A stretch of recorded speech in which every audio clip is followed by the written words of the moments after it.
My name is Christopher Peter and welcome to another episode of the Christopher Peter Review Podcast. The focus for my team is always to provide viewers with original content that comprehensively evaluates issues, topics, and events with a focus on facts, evidence, and data. In this edition, I am going to focus on our meritocracy.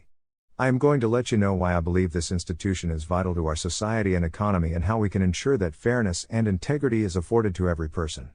The Perspective team will lead a discussion on the controversial topic of the cancel culture. Let us begin. In the last edition, my focus was fairness in America. How fairness is a foundational principle that Americans rely on to decide whether an institution is reliable or trustworthy. In our economy, there is always an ongoing debate over how to provide for those who reside and work within our borders in a manner perceived fair, while ensuring the ability to lead the world in economic output and performance. The idea of equal opportunity is not as straightforward as one would think. Some people view the term as equal access to economic pursuits as others feel it means equal outcomes regardless of inputs. I have discussed numerous times why free market capitalism is far superior to alternative models and ways to ensure greater access for disadvantaged populations in our society. But there will always be those who feel like capitalism does not do enough to eradicate the poor in our society. Some who support the socialist approach, ignoring the blanket poverty that is guaranteed under that flawed approach. If we want every able-bodied person to enjoy the prospect of success and benefit from their labor, I believe there is no better safeguard for economic fairness in a society than a meritocracy. There will always be some in our society that are physically or mentally unable to care for themselves. But every able-bodied American should contribute to our economy and benefit from their productivity, ingenuity, and entrepreneurial spirit. America needs a society that rewards innovation, ambition, and effort. Risk-takers who are able to bring challenging ideas to fruition and make these a staple of everyday life deserve to reap the spoils. People rarely see the labor, investment, and risks entrepreneurs take to bring new ideas to life. Many of us may see gaps in our economy, but those that boldly seek to fill those gaps deserve to benefit from their effort. That should not be a controversial concept. During my MBA, I took part in a lecture from a tech executive discussing innovation, where he showed the fact that at any given moment the same idea may be undertaken by people all around the globe. The person or organization that eventually gets the credit is usually the one who reaches their respective patent office first. Or the one that achieves commercial success first. So there will be situations where timing, productivity, and perseverance will allow one party to achieve financial windfalls and the others have to wait it out or modify their visions. Some people will look at this fact and claim inequity. Why are the profits not split amongst everyone undertaking the same pursuit? Unless there was some level of coordination, the party that reached the finish line first should fairly receive the rewards. They earned it on merit. The most productive, innovative, and ambitious people should get rewarded. In a free market capitalist economy, we must remember that there is room for everyone else as well. There always is room for competitors to take customers away from the market leader, offer substitutes, or provide more efficient delivery of similar products. For example, MySpace existed before Facebook, but that did not stop Mark Zuckerberg from creating a better service that people would better connect with. Facebook is now the standard in its industry. Coca-Cola may be a leader in beverages, but they are not the only product available. I find the one thing people who come to visit America commonly comment on is the selection of our grocery stores. Americans enjoy choice. That is because one product does not always meet the needs of every consumer group. While the Christopher Peter Review may provide the most accurate and common sense approaches to our public issues, some people want other sources that focus on clickbait and narratives. Always room for alternate providers. Sometimes, you do not have to reinvent the wheel, simply find a better way of delivering the service or goods. A meritocracy rewards the people who identify solutions that provide actual value to consumers. The fair aspect of our system is that good ideas are rewarded. Also the challenging aspect for those still fine-tuning their pursuits. The counter-argument for rewarding people based on their efforts is simply giving people the same compensation for simply existing. Same income regardless of variations in quality, productivity, experience, and skill set. The inherent inequity is that better performers are harmed while those that need to be weeded out retain their positions. Bad apples spoil the bunch. People should not have to work harder to compensate those that wish to not work at all. A fair request for maintaining a meritocracy is to ensure that it is truly based on merit, not nepotism or other bias-driven processes. I believe people can come to terms with not getting a job or promotion when there is an understanding that the process is fair and that there are candidates involved that have the same potential as them. In any career pursuit, there will always be others that have a stronger resume, career track, or educational background. Always others where you will exceed their package. The rightful ask is that when offered an opportunity to compete, every candidate is given a fair shot to prove their fit and allow themselves to be judged on merit. Consider how we select our political nominees. There are always frontrunners in the field. People with stronger name recognition. People with a better fundraising machine. What makes the process fair and merit-based is the ability for the unknowns to offer their ideas and potentially shake up the race. The selection process offers opportunities for great upsets. Regardless of your political views, both Obama and Trump showed you can defy the odds and pull an upset. After reading the recent filing by Brian Flores against the National Football League, the main takeaway or area of opportunity that we can agree with to some degree is that sham interviews with minority candidates do not meet our expectations of fairness. A lot of the accusations in the document might not be merit-based, but it is fair to expect employers to provide a fair form to candidates. No person wants to be a token candidate. The person interviewed simply to comply with the letter of the rule but not the spirit of the rule. To some degree, we understand that executive recruitment is much different in large organizations. There are a limited number of people with proven skill sets that fit the limited number of opportunities available. Many leaders keep lists of prospective candidates and what makes them a fit. The reasonable request is that teams diversify their pipelines and look at the merit of high-performing candidates, not just the ones that fit the look of the traditional candidate. Be open to challenge your preconceived thought of what your next head coach or general manager should be. Broadening your candidate pool might also help reaffirm that the candidate you identified early on really did have the best merit for the job. Sometimes it could be the unexpected candidate. But you will not know if you choose not to find out. Equal opportunity dictates that people have fair and equal access to show their qualifications for opportunity. Does not mean opportunity is given to or withheld based on demographics. Let us preserve our meritocracy and ensure that opportunity is afforded by merit, not biases or hysteria. Now, I turn your attention over to the rest of the CRC team for the perspective portion of the podcast. Floor is yours, Jennifer. Thank you. My name is Jennifer Smith and I am proud to host what now will be the CRC perspective portion of the Christopher Peter Review podcast, where JP, Adriana, our newest teammate Brad, and yours truly discuss current events or salient societal topics. This week we will be discussing the cancel culture, which is an issue that embodies censorship, political limits on free speech, and social immaturity. My position on the cancel culture is based on the time-honored practice: if you do not like what you are hearing, you change the channel. Throughout our history of our nation, there is always a level of propaganda, indoctrination, and offensive content for any given time. Many of our everyday television shows or ones we stream have underlying messaging and themes that run counter to what is mainstream in our society.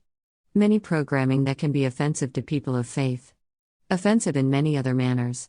Have we become a society where we are intolerant of exposing ourselves to things we may disagree with or simply do not like? Have we become so self-absorbed and arrogant to believe that if we are offended by something, or disagree with a position, that it cannot be allowed to be out there? Has the ability to select our ads on social media platforms or websites make us believe that is real life? There are certain types of content that are generally offensive to the vast majority of people. There are certain types of content that really cannot be made available to every member of society.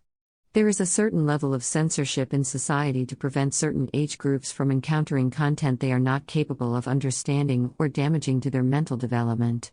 Part of adulthood is being able to filter things on your own and not expecting a societal parent to prevent things that might offend you. If you disagree with something, change the channel or ignore that episode. There are more important things in life than trying to take away someone's livelihood because you are offended by something. Or simply jealous of their platform. Americans must not be rigid disciples of news sources. So many people, especially on the left, claim to be independent thinkers, but all their information is simply talking points of a select set of news creators. Many of them are not true journalists, but nighttime comedians.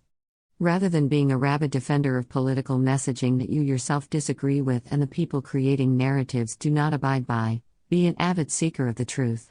Too many people in the cancel culture crowd fear what other people might believe or condescendingly think that others are unable to decipher and filter information for themselves. Never setting aside their elitism to question whether they are right or up to date with the newest information. Those who truly listen to science understand the need to constantly push boundaries, question what is known, and prove ideas with fact, evidence, and data. Not simply restate the views of your favorite SNL writer or comedian. People should be able to agree to disagree. If you disagree with content you experience or simply do not like it, turn the channel and move on with your life. Now I turn the floor over to my newest colleague Brad Sterling for his perspective on the cancel culture in America. I appreciate the warm welcome from my fellow contributors. My name is Brad Sterling and I am genuinely excited to give my modest contributions to the Christopher Peter Review podcast. Outside of our borders, there is a general caution to say what is generally socially acceptable. Many go to great lengths to avoid perceptions of bad form, or being labeled as outside the norm. In America, the freedom of speech is a core societal principle. A foundational right that is sacred to our identity as Americans, whether born here or nationalized. Americans have a right to our opinions and the right to express it without consequence, retaliation, censorship, or oppression. Many people throughout the world do not enjoy the privilege of open discourse or countering the asserted political narratives without a level of consequence that can be quite severe in some areas of the world. Some nations in Africa are known to execute those that speak outside the expected norm. So Americans have to question whether they find that an acceptable practice to import into American society. Many people come to this great nation to avoid oppression, but it seems like the American left is seeking to use oppressive tactics for political gain. We must remind ourselves that the critical path towards dictatorships is controlling speech, controlling the public narratives, boxing in public discourse. At the same time, there is a need to counter content that is purposefully misleading and not based on any fact, evidence, or data.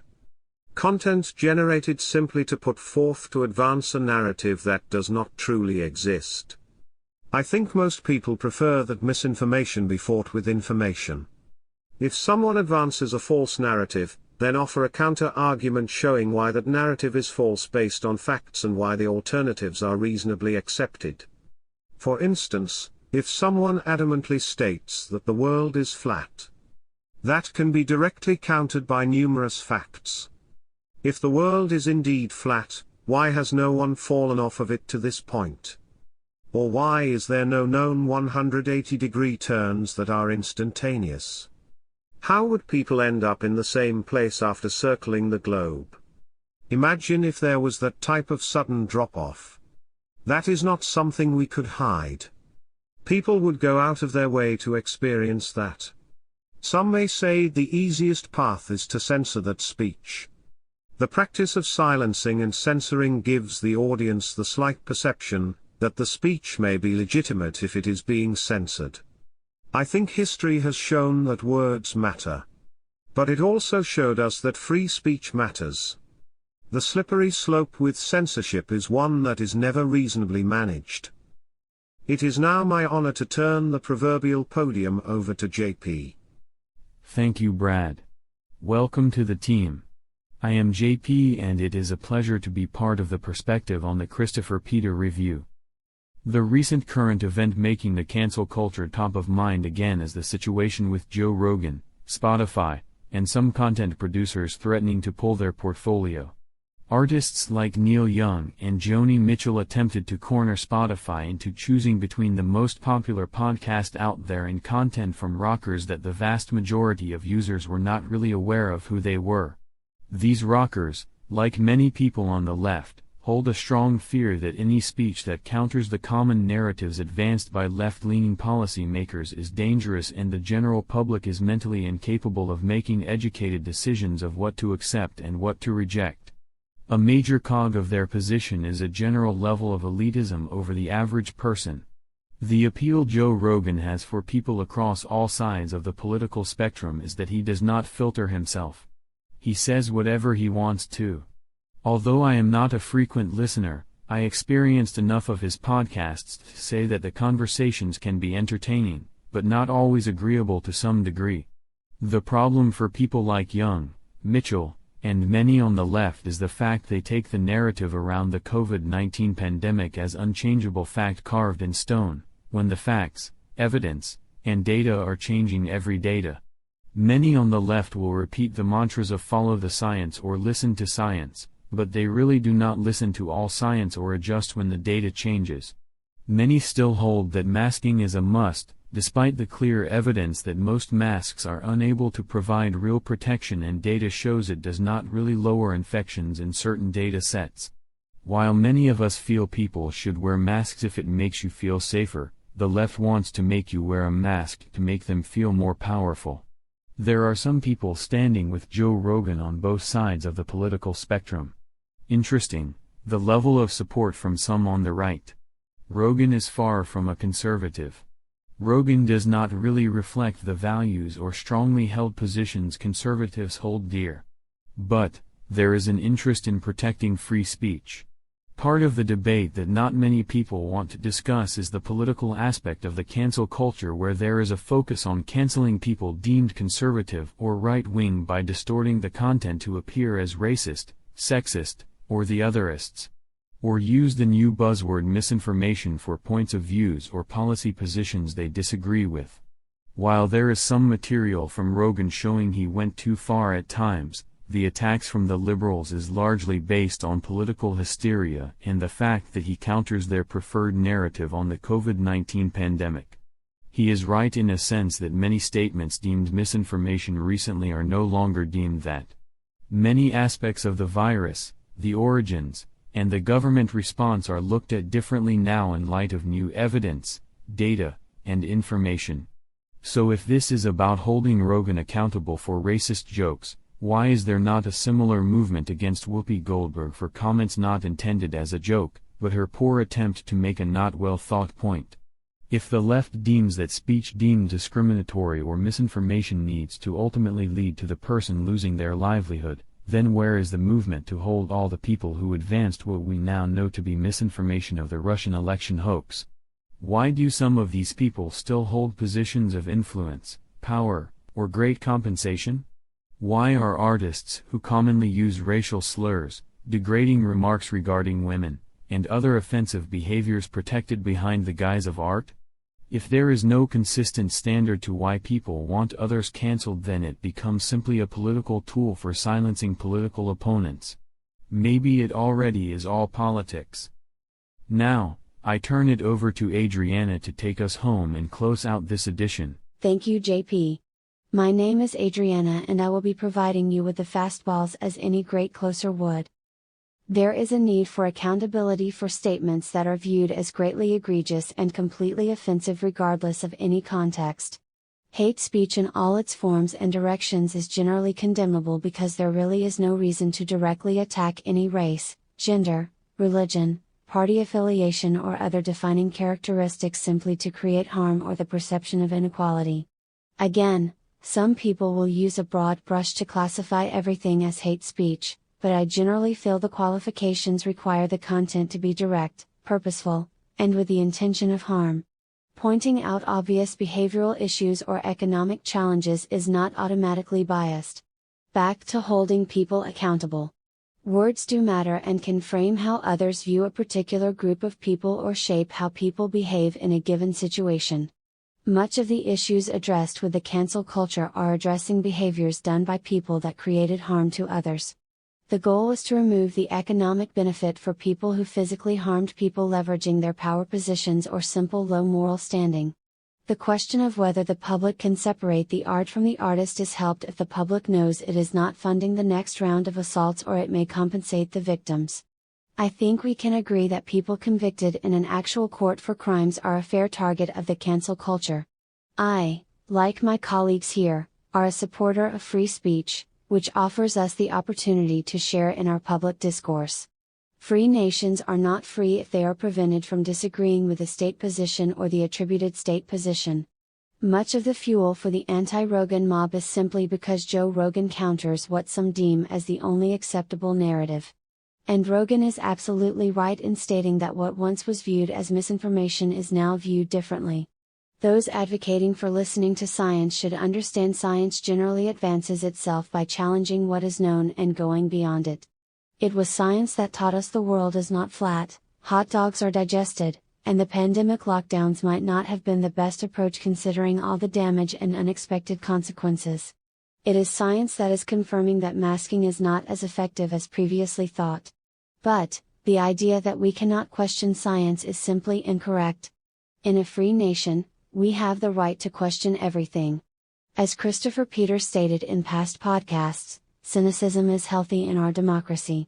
I stated very clearly that misinformation is becoming another buzzword to cajole support from left-of-center individuals who pay more attention to the debate surrounding issues than the underlying facts. More important to them who said what than what actually happened, what evidence supports the positions, and what the actual outcomes are. There is a real need to protect the free speech rights of all Americans and a real need to prevent lying to be normalized as a way of life. People on both sides of this issue at times protected their positions claiming freedom of speech. People on both sides of this issue may have advanced political narratives based more on emotion than facts for their own political leanings. The hysteria-driven need to see economic benefits removed from people needs to be checked. Hysteria is not who we want to be in America. On behalf of the entire CRC team, Christopher Peter, Jennifer, JP, our newest member Brad, and myself, I thank you for taking the time to experience this edition of the Christopher Peter Review Podcast. We truly appreciate your viewership and continue to collaborate to ensure we offer common sense and informative content. Please continue to visit www.crcrvw.com for more content and commentary. Please check back next week for another podcast episode of the Christopher Peter